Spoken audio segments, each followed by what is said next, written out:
Hello.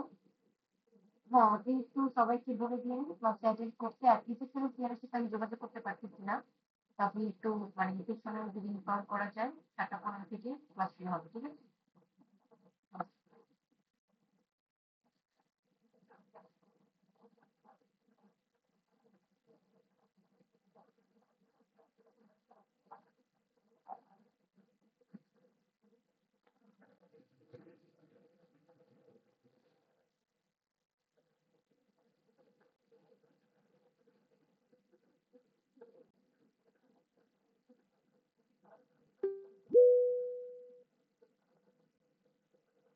সবাইকে দ্রুত join হতে বলেন।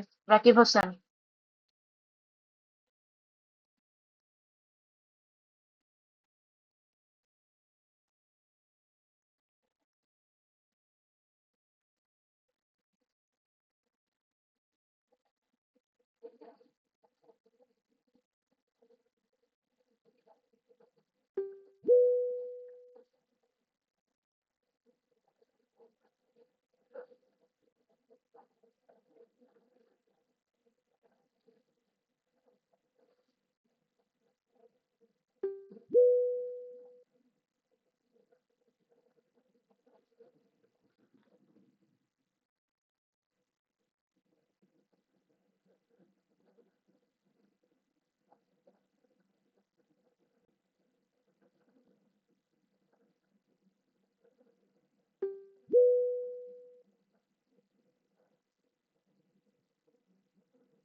আচ্ছা, আমি দেখছি অনেকেই আপনারা জয়েন করেছেন।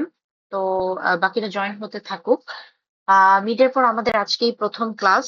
আর আপনারা অলরেডি মিডের পরে মানে মিডের খাতা আমি দেখেছি এবং আপনাদেরকে আমি রেজাল্ট দেখে মানে দিয়ে দিয়েছি, যেটা আপনারা দেখতে পারবেন গুগল ক্লাসরুমে গিয়ে। গুগল ক্লাসরুমের ক্লাস ওয়ার্কে একটা অপশনই আছে মার্কস, সেখানে গেলে আপনারা মার্কসটা দেখতে পারবেন। তো আমরা কিছু টপিক মিডে শেষ করে এসেছি, বাকি টপিক গুলো আমরা ফাইনালের জন্য দেখব।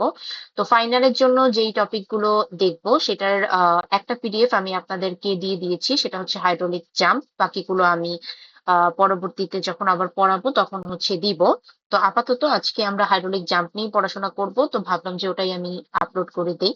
তো আপনারা গুগল ক্লাসরুমের ক্লাস ওয়ার্কে গিয়ে ফাইনাল টার্ম ম্যাটেরিয়ালস একটা নতুন টপিক আমি অ্যাড করেছি। ওই টপিকের আন্ডারে আপনারা হচ্ছে হাইড্রোলিক জাম্পের যেই পিডিএফটা সেটা আপনারা পেয়ে যাবেন, ঠিক আছে? ওকে। তো আমি হচ্ছে স্ক্রিনটা শেয়ার দিচ্ছি।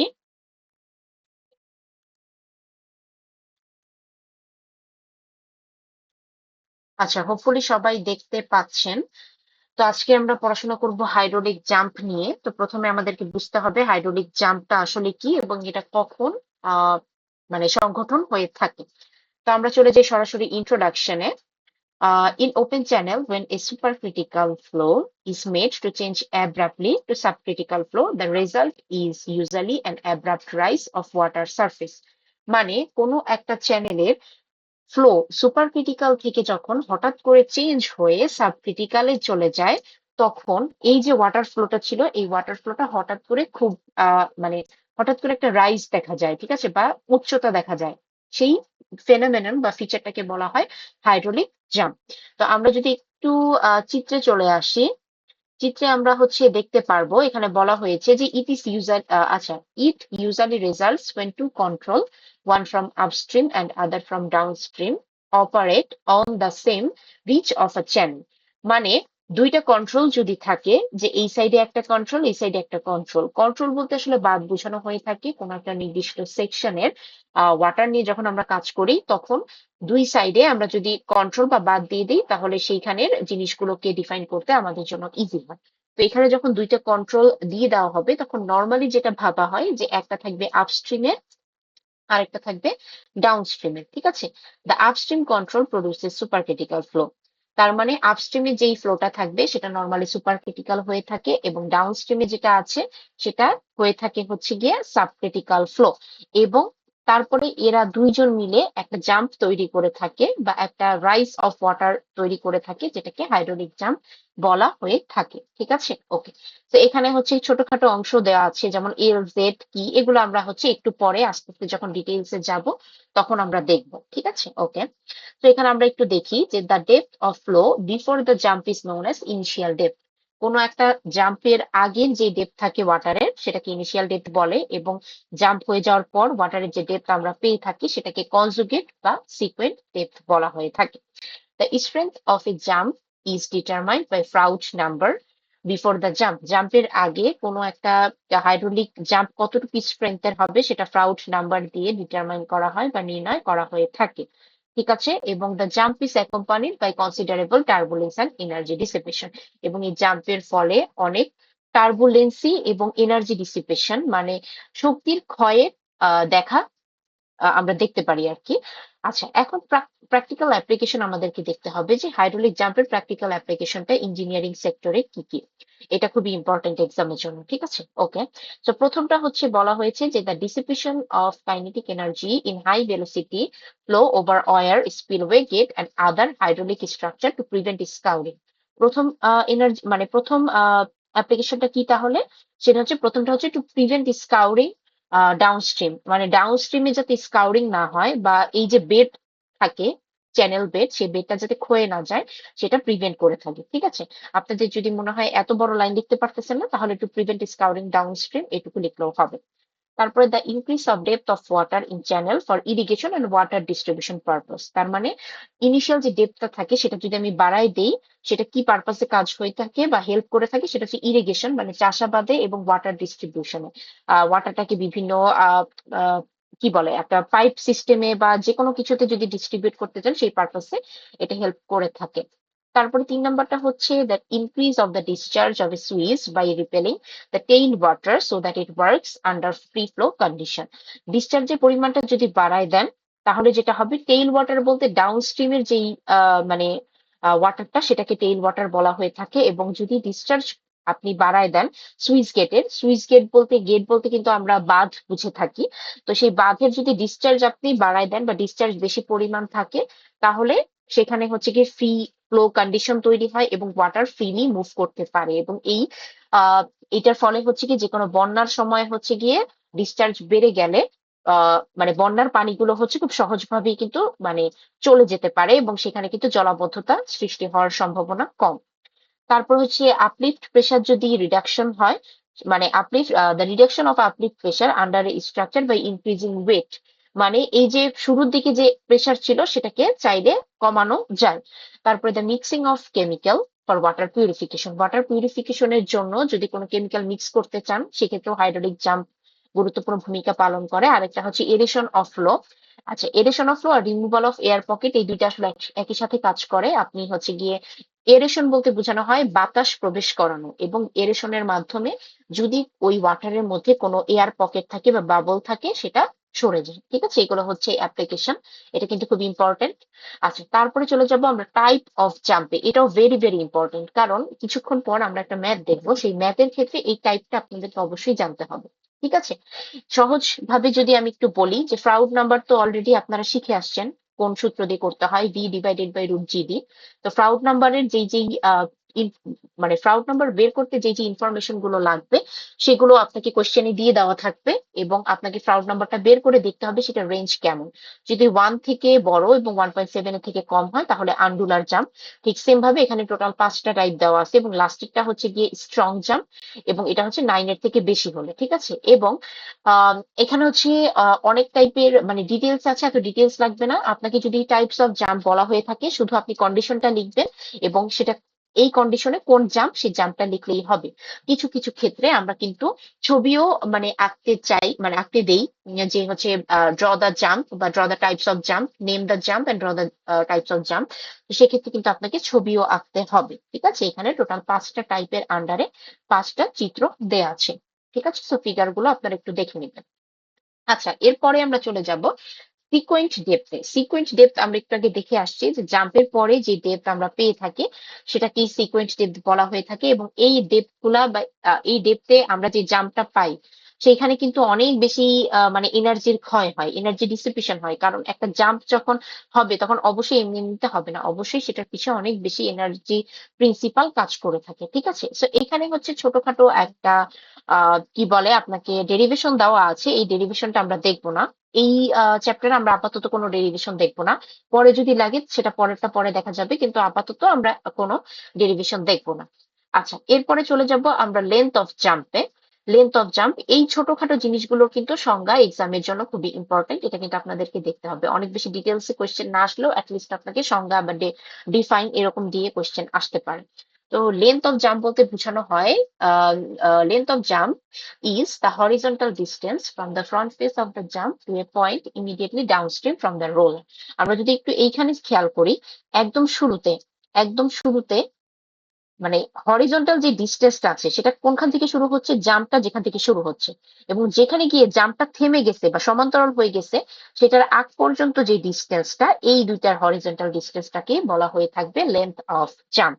ঠিক আছে, এবং লেন্থ অফ জাম্পের কিন্তু সুন্দর একটা সূত্র দেওয়া আছে, এই সূত্রটা আপনাদেরকে অবশ্যই মনে রাখতে হবে, কারণ আমরা কিছুক্ষণ পরে একটা ম্যাথ দেখবো, সেখানে এই সূত্রগুলো আস্তে আস্তে কাজে লাগবে। আচ্ছা, এই চিত্রের কিন্তু কোনো দরকার নাই, জাস্ট আপনি সংজ্ঞাটা মনে রাখবেন এবং এখানে যে ফর্মুলাটা আছে সেটা আপনাকে মনে রাখতে হবে। এরপর location of jump, location of jump আসলে আলাদাভাবে বলার কিছু নাই, এটা হচ্ছে গিয়ে মানে যেই স্থানটাতে বা যেই পোর্শনটাতে আসলে জাম্প সংঘটিত হয় তাকে আমরা লোকেশন অফ জাম্প বলি, এটার সংজ্ঞা আলাদাভাবে পড়ার লাগবে না এবং এটা চিত্রটাও লাগতেছে না। আচ্ছা, এরপরে চলে যাবো আমরা এনার্জি লসে, এটার সংজ্ঞাটা আপনাদেরকে পড়তে হবে। এনার্জি লস বলতে বোঝানো হয় the energy loss involved in a hydraulic jump is the difference between the total energy immediately before and after the jump. মানে কোন একটা জাম্পের আগে যতটুকু এনার্জি ছিল এবং জাম্প হয়ে যাওয়ার পরে ওই ওয়াটার সারফেসে যেই অবশিষ্ট এনার্জি আছে এই দুইটার মধ্যে যে পার্থক্য, এটাকে আমরা এনার্জি লস বলে থাকি। এটার ডেরিভেশনও আপনাদেরকে দেখা লাগবে না, তবে ফাইনালি যেই সূত্রটা আছে এনার্জি লসের সেটা আপনাদেরকে মুখস্থ রাখতে হবে, সেটা হচ্ছে এই যে এইটা, এবং এটা হচ্ছে এফআর দিয়েও করা যেতে পারে, সেটাও আমরা একটু পরে দেখবো। এরপরে চলে যাব ইফিসিয়েন্সিতে, ইফিসিয়েন্সির যে সংজ্ঞা এটাও আপনাদেরকে পড়তে হবে। এটা হচ্ছে the ratio of the specific energy after the jump to before the jump. মানে আফটার দ্য জাম্প থাকবে উপরে এবং বিফোর দ্য জাম্প এটা থাকবে হচ্ছে নিচে, এই দুইটার রেশিও, স্পেসিফিক এনার্জির যে রেশিও এটাকে ইফিসিয়েন্সি বলে থাকবো, যে ওই ওয়াটার যে ফ্লো হচ্ছে সেটা আসলে কতটুকু ইফিসিয়েন্ট এটা আমরা বের করতে পারবো। এটাও আসলে মানে সবগুলোর ক্ষেত্রে অনেক ছোটখাটো ডেরিভেশন আছে এবং ফাইনালি আমরা ডেরিভেশনের মাধ্যমে যে ফর্মুলাটা পাই আমরা কিন্তু ম্যাথে ওই ফাইনাল যেই ফর্মুলাটা আছে সেটাই ব্যবহার করব, হুইচ ইজ এই যে H J by E one equal to √1 plus 8 fr square minus 3 divided by 2 plus fr square, which means যে এখানে কিন্তু সবকিছুই আপনার নোন, জাস্ট আপনাকে fr বা ফ্রাউট নাম্বারটা বের করতে হবে। আমরা একটু পরে যে ম্যাথটা দেখবো সেটা করলে আপনাদের এই সব যদি কনফিউজড হয়েও থাকেন সেটা ক্লিয়ার হয়ে যাবে। তো সেই পর্যন্ত আমরা একটু ওয়েট করি। আচ্ছা, এরপরে হচ্ছে সাবমার্জ জাম্প। সাবমার্জ জাম্প কি? Hydraulic jump is form when the initial and sequent depth satisfy equation 7.10। এটা আমাদের দরকার নাই, আমরা এখান থেকে দেখি যে if the downstream depth is increased the jump moves upstream। Normally আমরা একটু আগে দেখে আসছি যে আপস্ট্রিম থেকে কিন্তু ডাউনস্ট্রিমের দিকে যাচ্ছে, বাট আমরা যদি কখনো এরকম সিচুয়েশন আসে যে আমরা চাচ্ছি যে ডাউনস্ট্রিম থেকে ব্যাক ওয়াটার এই সাইডে যাবে, ঠিক আছে, মানে এই দিকে হচ্ছে গিয়ে যাবে, তখন আমরা কিভাবে বের করব বা তখন সেটার পদ্ধতি কি, সেটা হচ্ছে ডাউনস্ট্রিমে যে ডেপথ আছে সেই ডেপথকে আমরা বাড়াই দিব বা ইনক্রিজ করে দেবো, এখানে সেটাই বলা হয়েছে if the downstream depth is increased the jump moves upstream. আমরা এটা ডেপথ বাড়াই দিলে সেই জাম্পটা আস্তে আস্তে কি আপস্ট্রিমের দিকে যাবে। Thus, by increasing the downstream depth, a jump can be moved upstream। মানে ওই একই কথাই, মানে সেম কথাই repetition. Now, if there is an upstream control like সুইচ গেট, বাট যদি এমন হয় যে আপস্ট্রিমে একটা সুইচ গেট বা বাদ দেওয়া আছে, তখন সেই জাম্পটা কিন্তু কি এই ডাউনস্ট্রিমে আমি যদি ডেপথ বাড়ায়ও দিই তারপরে সেটা আপস্ট্রিমে মুভ করতে পারবে না। ঠিক আছে, ওকে, সো পারবে না। And a submerged jump is formed. The submerged jump usually form downstream of gate in irrigation system মানে ইরিগেশন সিস্টেমে নর্মালি হচ্ছে আমরা সাবমার্জ জাম্প দেখে থাকবো, এবং the main unknown quantity in this case is the submerge depth H3, এবং যেই unknown depth বা আননোন যেই কোয়ান্টিটিটা আমরা এখান থেকে পেয়ে থাকি সেটা হচ্ছে ওই ডেপথ, কারণ এই ডেপথ বাড়ানোর কারণেই কিন্তু সাবমার্জ যেই জাম্প সেটা হয়ে থাকে। ঠিক আছে, ওকে। সো এটার ম্যাথ আমরা দেখবো একটু পরে। আহ, এটার ম্যাথ কি আছে কিনা আমি নট শিওর, একটু দেখতে হবে। মনে হয় সাবমার্জের কোনো ম্যাথ আমরা দেখবো না। তো যাই হোক, সেই মানে বহু প্রতীক্ষিত ম্যাথ যেটার কথা এতক্ষণ আমি বলে আসছিলাম। তো এখানে বলা হয়েছে water flows in a horizontal rectangular channel 6 metre wide at the depth of 0.52 metre and a velocity 15.2 metre per second. মানে একটা ওয়াটার ব্যবস্থা দেওয়া আছে, এবং সেখানে বলা হয়েছে যে কোনো একটা চ্যানেল যেটা রেক্টেঙ্গুলার সাইজের, সেটার উইথ দেওয়া আছে, ডেপথ দেওয়া আছে, এবং ওয়াটার ফ্লো এর ভেলোসিটিও দেওয়া আছে। কিছু কোয়েশ্চেন আছে এখানে, টোটাল 6টা কোয়েশ্চেন। প্রথমটা আছে type of jump. Type of jump বের করার জন্য আমাদেরকে ফ্রাউড নাম্বার বের করতে হবে, কারণ একটু আগে আমরা দেখে আসছি 5টা টাইপ আছে, যে কত থেকে কতর মধ্যে থাকলে কি টাইপের জাম্প হয়ে থাকে। সো প্রথমে আমাদের কাজ হচ্ছে ফ্রাউড নাম্বার বের করা, যেটা সূত্র ভি মানে velocity divided by root G into H বা ডি, যেটাই বলেন, এইচ দ্বারা আসলে ডেপথ বোঝানো হয়। সবকিছুর ভ্যালু দেওয়া আছে, এখান থেকে আমরা পাচ্ছি 6.73। এবং আমরা যদি ওই 5টা টাইপের দিকে খেয়াল করি তাহলে দেখবো যে এই 6.73টা স্টেডি জাম্পের যে কন্ডিশন সেটার মধ্যে পড়ে। তো আমাদের 1 নম্বর যেই ম্যাথটা আছে সেটা আমাদের ডান। সেকেন্ডটা হচ্ছে the downstream depth needed to form the jump. তাহলে ডাউনস্ট্রিমে যে ডেপথ আছে সেটা আমাদেরকে বের করতে হবে। সেটা সূত্রটা হচ্ছে H2/H1 ইকুয়াল টু, তারপরে এখানে একটা দেওয়া আছে। এখানে যেই মানে রুট ওভারটা আছে এটা কিন্তু 1 এর উপরে নাই, জাস্ট 8 FR² এতটুকু পর্যন্তই। তো এখান থেকে আমাদেরকে কি করতে হবে, H2 এর ভ্যালু বের করতে হবে। H2 কেন, কারণ হচ্ছে সেকেন্ড সেকশনটাতে ডেপথ। তো সেটা হচ্ছে আমরা দেখতে পারবো কিভাবে, এটা যতটুকু ক্যালকুলেশন করে আসলো সেটা হচ্ছে 9.03, এবং তারপরে H1 দিয়ে গুণ দিতে হবে। H1টা কোথা থেকে পাবো, কোয়েশ্চেনে দেওয়া আছে 0.52। ঠিক আছে, তাহলে আমরা সেকেন্ড সেকশন বা ডাউনস্ট্রিমে ডেপথ যেটা আছে সেটা আমরা পাবো।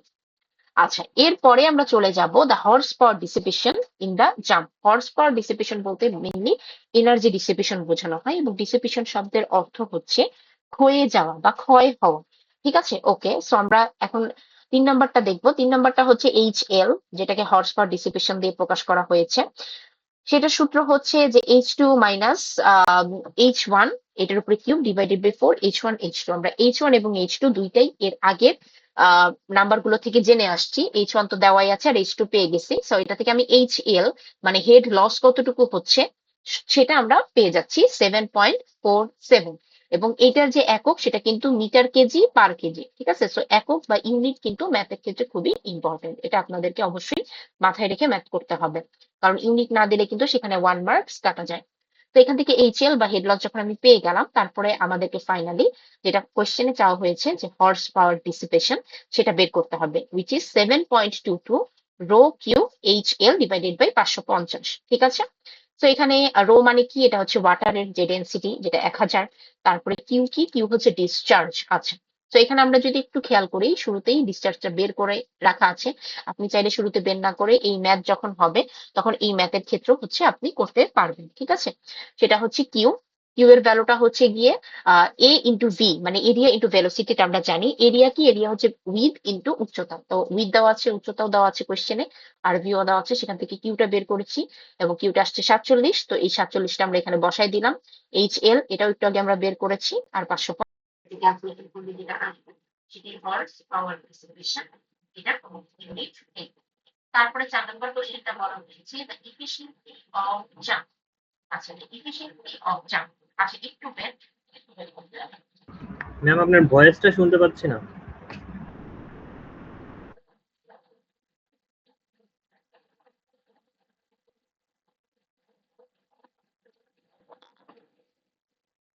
আচ্ছা, সো যেটা বলছিলাম যে 4 নম্বরটা হচ্ছে the efficiency of the jump, জাম্পটা কতটুকু ইফিসিয়েন্ট।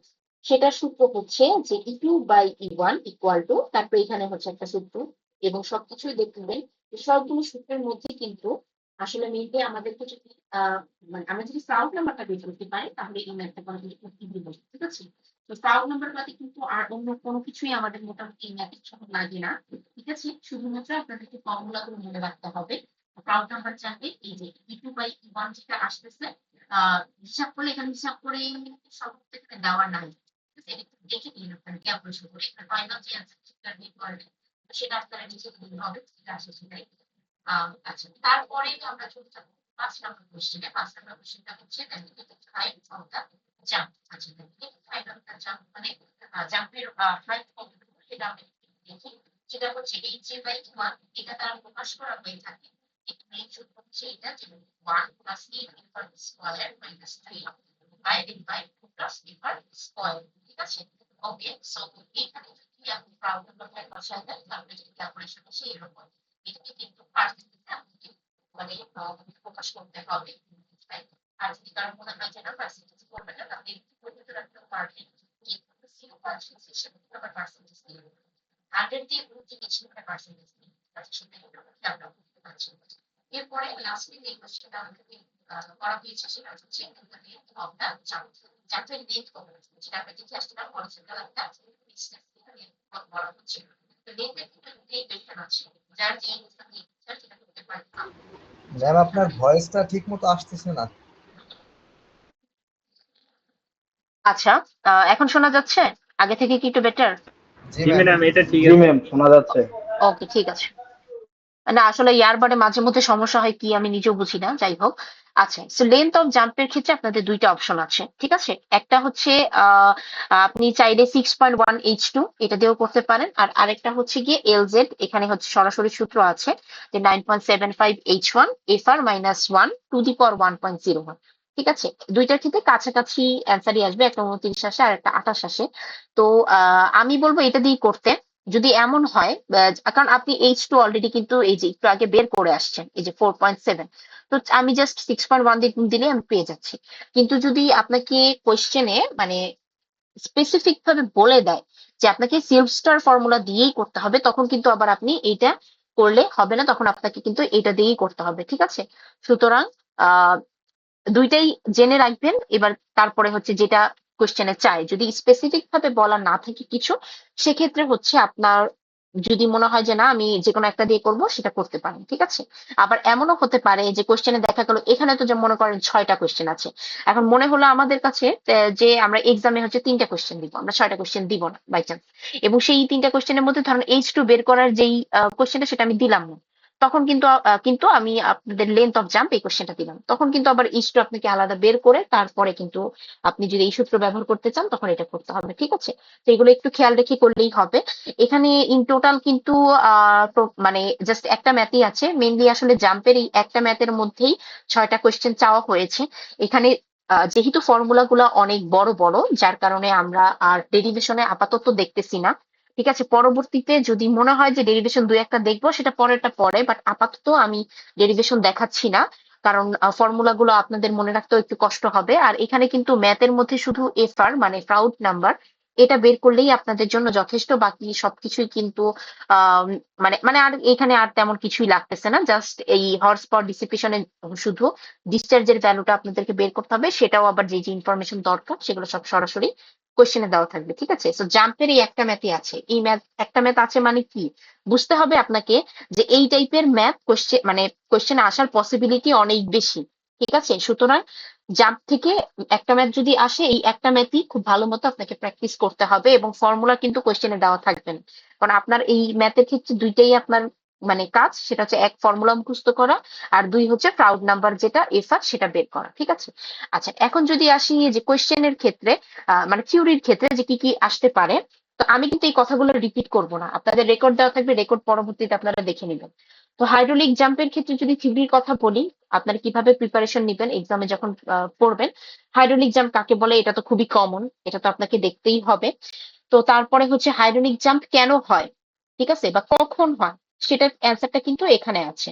ঠিক আছে, কখন হয় বা কেন হয় সেটা। এরপরে আমি বলেছি যে প্র্যাকটিক্যাল অ্যাপ্লিকেশন, এখানে প্র্যাকটিক্যাল অ্যাপ্লিকেশন অনেক ডিটেলসে লেখা আছে, আপনার যদি মনে হয় যে না আমি শুধু জিস্ট পয়েন্ট গুলো লিখবো সেটাও আপনি লিখতে পারেন, তবে এমন যাতে না হয় যে আপনি একটা লাইন পুরো লিখতেছেন না, ঠিক আছে, বাট আপনি হাফ লাইন এমন ভাবে লিখলেন যে যেটার আসলে কোনো অর্থ নাই। আপনি ছোট করে লেখেন সমস্যা নাই, কিন্তু সেটার কিন্তু একটা মিনিং থাকতে হবে। ঠিক আছে, যেমন প্রথম পয়েন্টের ক্ষেত্রে আমি বলেছি টু প্রিভেন্ট স্কাউরিং ডাউনস্ট্রিম, এইটুকু লিখলে আমি বুঝতে পারবো যে ডাউনস্ট্রিমে স্কাউরিংটা প্রিভেন্ট করার জন্য। ঠিক আছে, কিন্তু এমন ভাবে যে কিছু লিখতে মানে শর্ট করতে গিয়ে এমন ভাবে শর্ট করা শর্ট করা যাবে না, যেখানে কোনো মিনিং থাকবে না, ঠিক আছে? সো প্র্যাকটিক্যাল অ্যাপ্লিকেশন গুলো খুব ভালো মতো দেখবেন। আচ্ছা, এরপরে বলছি type of jump. Type of jump এখানে ডিটেলস আপনাদের পড়া লাগবে না, শুধু কন্ডিশন গুলো পড়বেন এবং কোন কন্ডিশনে কোন জাম্প এবং সেটা যে চিত্রটা সেটা একটু আপনাকে দেখতে হবে। আর এখানে ডেরিভেশন যেগুলো আছে, ডেরিভেশন কিছুই লাগবে না, কিন্তু আমি বলেছি কি যে প্রত্যেকটার ছোট ছোট যে সংজ্ঞা আছে সেই সংজ্ঞাগুলো আপনাকে মানে ডেফিনেশন গুলো আপনাকে দেখতে হবে। সিকুয়েন্ট ডেপথ একটা আছে, তারপরে আরো ছোটখাটো যেটা আমি বললাম যে লেন্থ অফ জাম্প বা হচ্ছে লোকেশন অফ জাম্প লাগবে না, এনার্জি লস এটা দেখবেন, তারপরে হচ্ছে ইফিসিয়েন্সি, হাইট অফ জাম্প, এগুলো হচ্ছে আপনাদেরকে ডেফিনেশন গুলো দেখতে হবে, ডেরিভেশন আপনাদের দেখা লাগবে না, ঠিক আছে? আর আরেকটা যেটা সেটা তো ম্যাথ। ম্যাথের তো আসলে আলাদাভাবে বলার কিছু নয়, ম্যাথ আপনাকে অবশ্যই করতে হবে, ঠিক আছে? সো এই ছিল হাইড্রোলিক জাম্পের পড়াশোনা। আমরা একটা টপিক মিডে দেখে ফেলছি, সেটা হচ্ছে ট্রানজিশন প্রবলেম। সেটার যে পিডিএফটা আছে সেটা আমি আপনাদেরকে দিয়ে দিব, সেটা আপনারা দেখে নিন। এবং আমার যদি মনে হয় যে না আমি হচ্ছে গিয়ে আরেকবার রিভিউ করব, যদি সময় থাকে তাহলে সেটা আমি আবার রিভিউ করব, ঠিক আছে? বাট আমরা আপাতত যেইগুলো পড়া হয়নি সেগুলো আগে শেষ করব, কারণ আর আমাদের সম্ভবত আমরা 5টা ফ্রাইডে পাবো টোটাল, 5টা। আর যদি ভাগ্য ভালো থাকে তাহলে 6টা ফ্রাইডেও পেতে পারি, বাট আমরা 5টা ফ্রাইডে পাবো, সেইভাবে টার্গেট করে আমাদেরকে কিন্তু সিলেবাসটা কমপ্লিট করতে হবে। আর আমরা যেহেতু আমাদের থিওরি বেসড একটা কোর্স, তো আমাদের সিলেবাসটা কিন্তু বড়, তো সেভাবেই আমাদেরকে মাথায় রেখে আগাতে হবে। তারপরে যদি আমরা একটা এক্সট্রা উইক পাই তাহলে তো সেটা আমাদের জন্য একটা বোনাস পয়েন্ট, আর না পেলেও যাতে আমাদের সিটি থেকে শুরু করে সব মানে পড়াশোনা সিলেবাস টোটালটাই 5টা উইকের মধ্যে কমপ্লিট হয়ে যায়। কারণ এর মধ্যে আবার একটা উইক থাকবে যেদিন মানে যে উইকে আপনারা আবার সিটি দিবেন, তো হিসাব করলে আসলে 4টা ফ্রাইডে আমরা পাবো, ইনক্লুডিং দিস ফ্রাইডে, মানে আমরা নেক্সট এই সামনে যে ফ্রাইডেটা আসতেছে সেই ফ্রাইডে সহ, ঠিক আছে? সুতরাং ক্লাস অবশ্যই সবাইকে করতে হবে, মিস দিলে হবে না। এবং এখন কিন্তু আপনাদের মানে আমরা যে ইআরপি তে অ্যাটেন্ডেন্স নেই, সেই সরাসরি অ্যাটেন্ডেন্স মার্কটা আপডেটেড হয়ে যায়, মানে সেই আপডেটেড মার্কসে আমাদের আর কিছু করার থাকে না।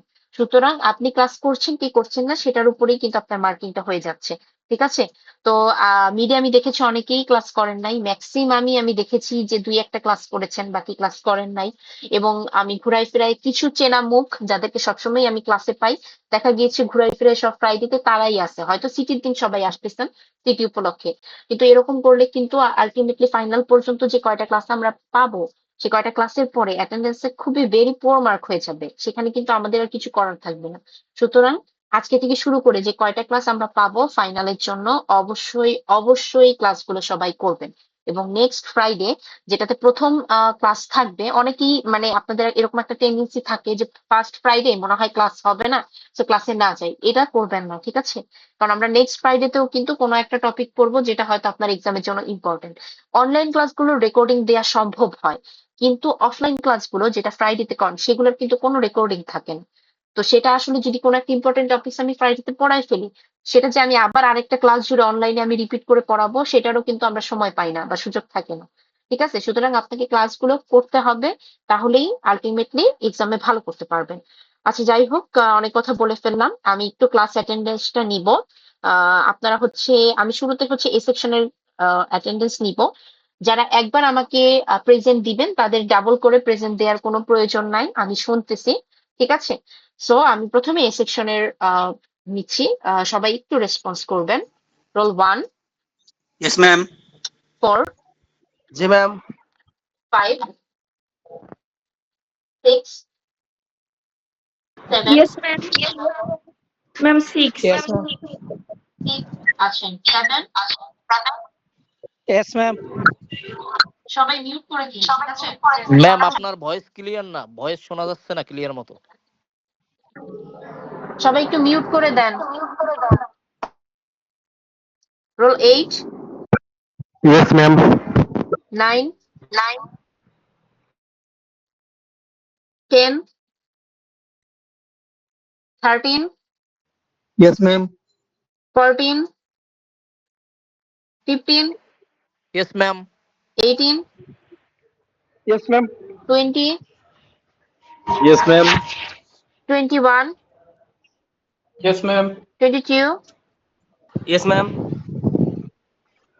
23, Yes, ma'am. 25, 27, 32, Yes, ma'am. 33, Yes, ma'am. 33. 36, Yes, ma'am. 38, 39, Yes, ma'am. 39. 40, Yes, ma'am. 41, Yes, ma'am. 42, 44, 46, 47, Yes, ma'am. 48, 49, Yes, ma'am. 50, 52, Yes, ma'am. 54, 55, Yes, ma'am. 61, Yes, ma'am. 62, 64, Present, madam. 64. 68, Yes, ma'am. 69, Yes, ma'am. 71, 72, 73, Yes, ma'am. 74, 84. 84. Present, ma'am. ওকে, যারা এ section দিয়েছেন সবাই leave নিতে পারেন। এ সেকশনে এমন কেউ যদি থাকেন দেন নাই, রেসপন্স করতে পারেন। আচ্ছা, সম্ভবত এই সেকশন সবাই দিয়েছেন, এই সেকশন লিভ নিতে পারেন। বি সেকশন,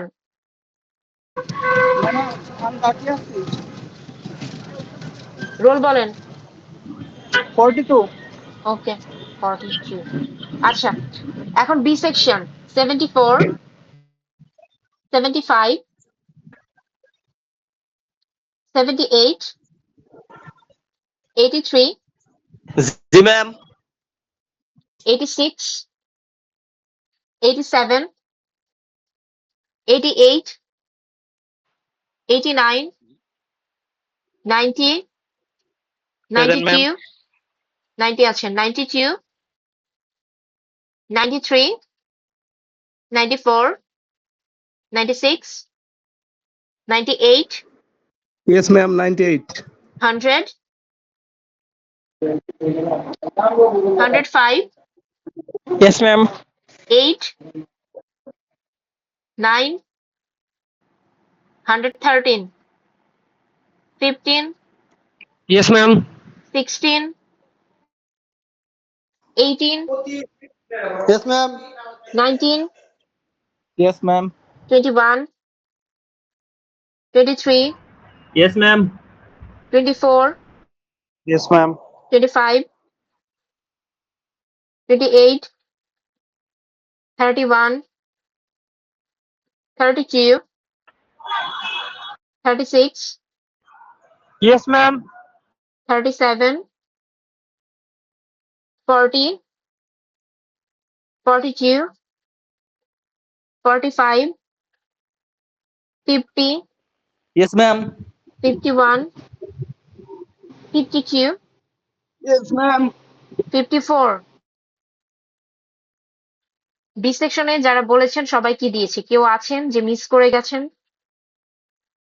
বি সেকশন, ওকে, ঠিক আছে, ভালো থাকেন সবাই। ইনশাল্লাহ ফ্রাইডেতে দেখা হচ্ছে এবং সবাই ক্লাস করবেন। ঠিক আছে।